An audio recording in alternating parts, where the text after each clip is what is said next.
Күз келип, жайлоодо жүргөн малдар кайтып, айылдын үлүш жерлеринде талааларда каралып жатат. Бирок түнкүсүн кароосуз калган малдардын айынан жол кырсыгы байма-бай катталууда. Ош Баткен Разаков жолундагы Жаңы Жер айылынын аймагында малдар жолго чуркап чыгып, айдоочуларга тоскоолдук жаратып жатат. Бул жагдайга айдоочулардын нааразылыгы ашууда.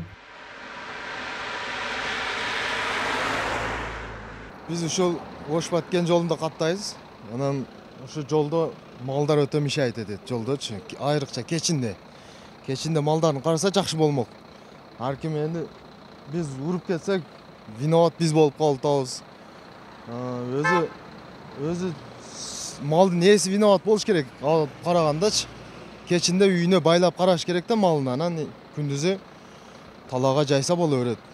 Аны да бизде айткандай койчусу менен караса жакшы болот. Жол кыймылынын коопсуздугун камсыздоо башкармалыгынын кызматкерлери тарабынан мал жандыктарынын катышуусунда жол кырсыгы көп катталган.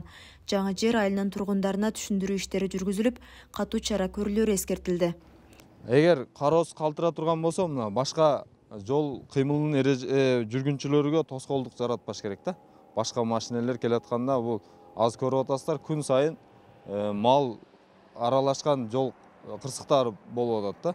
Атайын жарык берүүчү каражаттар бар, мындай ленталарчы. Муну эгер малдарды айдап жүгөрүп, ушундай кылсаңыздар, анда ар бириге алып туруп байлап коюшуңуздар керек да. Себеби дегенде бул машина келатканда 50-60 метрден бул машинанын жарыгыга чагылдырып жарык берет да.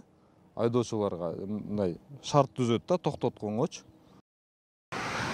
Азыркы учурда Баткен областынын аймагында Ош Баткен Разаков автоунаа жолунда мал менен катышуусунда жол кырсыктары байма-бай катталгандыктан элдерге түшүндүрүү иштерин жүргүзүп алып барып жатабыз.